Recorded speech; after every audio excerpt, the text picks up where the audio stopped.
Assalamualaikum warahmatullahi wabarakatuh. Salam sejahtera untuk kita semua. Sahabat tani dimanapun berada, berjumpa lagi dengan saya Husein alias Pak Uce, petani dari Sumbawa, Nusa Tenggara Barat. Nah, pada kesempatan kali ini thumbnail kita atau tema kita akan membahas tentang 5 rahasia penting dalam melakukan pemupukan pada tanaman pisang. Nah, kenapa ini saya katakan 5 rahasia penting? Karena ini sahabat tani, proses melakukan pemupukan tidak boleh kita berikan asal-asalan. Dengan tujuan pemberian pupuk adalah agar tanaman pisang kita dapat tumbuh secara optimal dan buah yang dihasilkan pun juga akan menjadi lebih maksimal, baik dari segi kualitasnya, kuantitasnya, kemudian panjang tandan, jumlah sisir dalam satu tandan, serta jumlah buah dan besar kecilnya buah dalam satu sisir. Nah, ini sangat memberikan pengaruh sekali terhadap pemberian nutrisi atau pupuk yang kita berikan. Nah, namun jika salah kita dalam mengaplikasi pupuk, itu bisa saja tanaman pisang kita tidak mendapatkan manfaat apa-apa, bukannya berbanding lurus dengan yang kita harapkan, malah justru berbanding terbalik, sehingga tanaman pisang kita tetap tumbuh dengan kerdil dan buah yang dihasilkan pun juga menjadi tidak maksimal. Nah, untuk itulah perlu kita perhatikan 5 hal terkait dengan pemupukan ini sahabat tani. Untuk itu kepada sahabatku semuanya, sebelum kita lanjutkan, bagi sahabat saya yang baru bergabung, jangan lupa dukungannya dengan menekan tombol subscribe dan jangan lupa juga aktifkan ikon lonceng notifikasinya agar channel kita ke depan terus maju dan berkembang dan sahabat tani pun selalu mendapatkan informasi terbaru dari Pak Husein. Untuk itu sahabatku semuanya, mari kita akan bahas satu persatu. Rahasia yang pertama yang perlu sahabat tani lakukan terkait dengan proses pemupukan, yaitu pH tanahnya atau tingkat keasaman tanahnya. Jadi sebelum sahabat tani melakukan proses pemupukan, pastikan pH tanahnya berada pada skala level 6-7 ya. Karena dengan skala level ini tanaman pisang kita akan mampu menyerap unsur hara dengan baik pupuk apapun yang akan kita berikan. Nah, namun kalau pH tanahnya berada pada skala level di bawah 6,0, maka wajib sahabat tani berikan kapur dolomit terlebih dahulu sebelum melakukan proses pemupukan. Nah, apalagi contoh sahabat tani, kalau pH tanahnya berada pada skala level 5,5 sampai 5,6, nah maka tanaman pisang kita sahabat tani hanya akan mampu menyerap unsur hara nitrogen saja, itu pun dalam jumlah yang sangat terbatas, sedikit sekali, bahkan unsur P dan K-nya tidak akan mampu terserap sahabat tani. Nah, kalau unsur P dan K-nya tidak mampu terserap dengan baik oleh tanaman pisang kita, maka dampak yang dihasilkan sahabat tani, apalagi kalau tanahnya sudah parah, kerusakan yang parah, unsur haranya kurang. Nah, begitu unsur hara nitrogennya mampu terserap, sehingga tanaman pisang kita akan mampu tumbuh dan berkembang dengan baik, batangnya sehat dan daunnya juga akan menghijau. Namun kalau sudah unsur P dan K-nya tidak mampu diserap, nah nanti pada saat masuk kepada fase generatif, tanaman pisang kita akan berbuah, kemudian keluarnya jantung itu akan mengecil dan pada akhirnya mestinya kalau buah pisang kita begitu keluar buah yang terakhir, jantungnya keluar, kemudian keluar buah terakhir ditandai dengan buahnya sudah tidak merata, yaitu ada yang besar, ada yang maksudnya ada yang panjang, ada yang pendek, itu buah yang terakhir. Nah, kemudian setelah itu mestinya buah pisang kita akan semakin lama semakin membesar, namun malah justru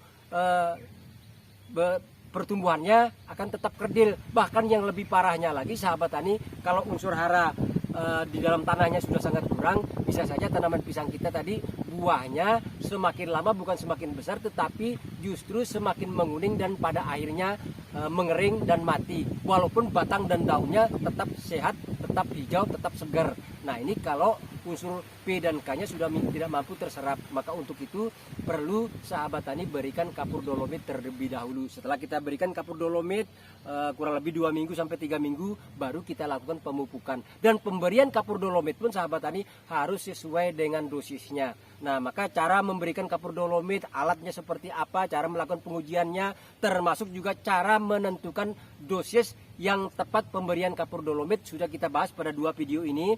Nah, nanti sahabat tani bisa cek di pojok kiri atas ini, nanti tinggal diklik saja, saya rekomendasikan 2 video terkait dengan pH tanah. Ini yang pertama yang harus sahabat tani lakukan. Kemudian rahasia yang kedua yang harus sahabat tani perhatikan adalah fasilnya. yaitu pasif vegetatif dan pasif generatif. Jangan disamakan ya, karena ada beberapa tanaman sahabat kita yang justru pengaplikasian pupuk mengandung nitrogen yang tinggi justru pada fase generatifnya. Bahkan ada juga yang memupuknya hanya nitrogen saja, fosfor saja yang diberikan. Nah, namun dalam pemupukan tanaman pisang, kalau fase generatif berikan unsur hara yang mengandung nitrogen yang tinggi, kemudian pada fase vegetatif berikan unsur hara yang mengandung fosfor dan kaliumnya yang tinggi, sehingga masing-masing unsur hara baik N, P, dan K-nya memiliki peran masing-masing sahabat tani.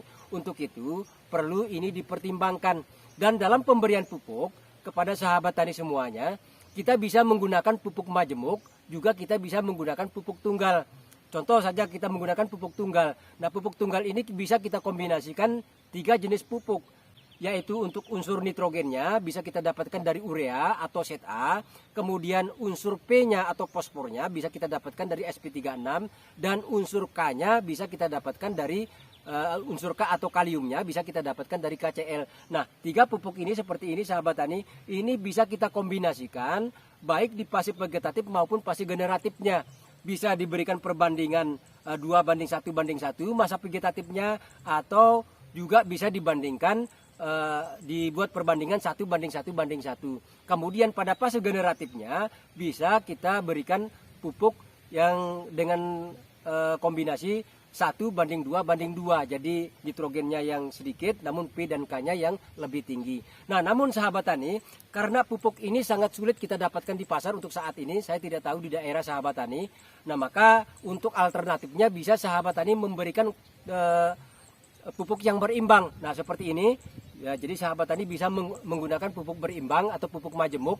Nah, pupuk majemuk ini selalu tersedia atau ready stock, terutama di toko-toko pertanian, baik dalam bentuk kemasan mulai dari 1 kilo, 2 kilo, 5 kilo, 10 kilo, 20 kilo, sampai yang 50 kilo.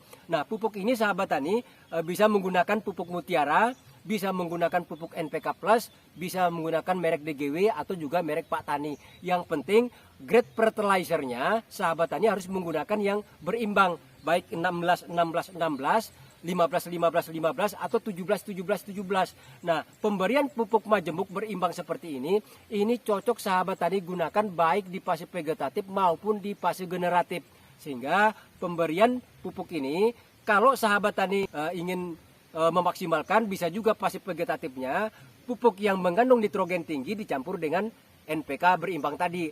Fase generatifnya bisa saja NPK tadi sahabat tani tambahkan unsur P dan K-nya, ya, bisa dari KCl atau bisa juga dari pupuk-pupuk dalam kemasan ini. Nah, sahabat tani bisa bermain di grade fertilizernya. Jadi kelihatan di pupuk setiap kemasan pasti ada angkanya, baik nitrogen, fosfor, dan kaliumnya kandungannya berapa. Nah, ini yang perlu sahabat tani lakukan dalam pemberian pupuk baik fase vegetatif maupun fase generatifnya. Jadi jangan sampai salah kita mengaplikasikannya, karena antara poin pertama dan poin kedua tadi sangat berhubung erat sahabat tani. Kalau fase generatif, fase vegetatif, pupuk apapun yang sahabat tani berikan, kalau poin pertama tadi tidak diperhatikan, tidak berada pada pH tanah 6-7, maka pupuk apapun yang kita berikan tidak akan mampu terserap dengan baik. Sehingga tanaman pisang kita tetap saja nanti pertumbuhannya kerdil dan buah yang dihasilkan tidak menjadi maksimal, bahkan rawan terserang penyakit. Nah, ini yang kedua. Kemudian rahasia yang ketiga yaitu tentang cara kita memberikan pupuk atau rentang waktu pemupukan. Nah, ini sahabat tani perlu diperhatikan, ya. Jangan sampai kita kepingin tanaman pisang kita tumbuh maksimal, terus kita pupuk. Setiap bulan kita pupuk terus. Atau mungkin nggak sampai 1 bulan kita pupuk. Nah, itu akan sangat berbahaya sahabat tani. Kenapa? Karena kalau tanaman pisang kita pupuk secara terus-menerus, sementara pupuk ini setiap kita berikan hanya mampu terserap 20-25%, maka sisanya akan mengendap di dalam tanah. Artinya butuh waktu untuk dihabiskan oleh tanaman pisang kita untuk menunjang pertumbuhannya. Nah, sementara kalau pupuknya sudah terserap tadi 20-25%, masih banyak sisanya. Nah, sahabat tadi berikan pemupukan lagi, ya, biar tujuannya sih bagus agar pertumbuhannya bisa lebih maksimal, tetapi Kalau pupuknya kita berikan lagi, sementara pupuk yang di dalam tanah itu masih banyak, ya belum terserap oleh tanaman pisang kita, maka bukan lagi mengandung unsur hara, malah justru akan berubah menjadi zat beracun yang akan meracuni daripada tanaman pisang kita. Dampaknya apa? Tanaman pisang kita menjadi kerdil. Karena apa? Karena tadi keracunan, dia harus mampu bertahan hidup karena pola pemupukan yang kita berikan. Jadi harus hati-hati sahabat tani. Kalau melakukan pemupukan, usahakan dilakukan 3 bulan sekali atau 4 kali dalam 1 tahun. Jadi bulan ini kita berikan, 3 bulan lagi baru kita berikan lagi pupuk. Jangan setiap bulan, apalagi setiap beberapa hari kita berikan, itu akan sangat berbahaya. Nah, karena bisa meracuni atau membahayakan bagi tanaman pisang kita. Bukan hanya meracuni, bahkan rawan sekali terserang penyakit sahabat tani. Maka ini yang harus sahabat tani perhatikan. Nah, yang bagus kalau sahabat tani lakukan kombinasi. Yang umpamanya bulan ini kita berikan pupuk kimia sintetis, ya, kemudian 3 bulan berikutnya kita menggunakan pupuk kandang atau pupuk kompos yang tentunya sudah matang, yang sudah kita fermentasi. Demikian juga berikutnya seperti itu, sehingga tanah yang kita miliki, kalau kita ketergantungan kepada pupuk kimia terus kita berikan pupuk kimia, maka tanah kita akan rusak.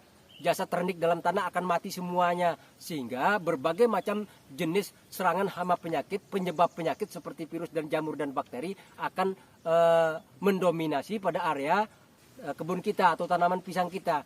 Maka usahakan dikombinasikan antara pupuk kimia sintetis dan pupuk organik, sehingga nanti selain kita melakukan pemberian nutrisi, juga sekaligus melakukan pembenahan tanah. Jadi tanahnya agar tetap sehat, tidak rusak akibat terus kita berikan pupuk yang tadi dari kimia sintetis sahabat tani.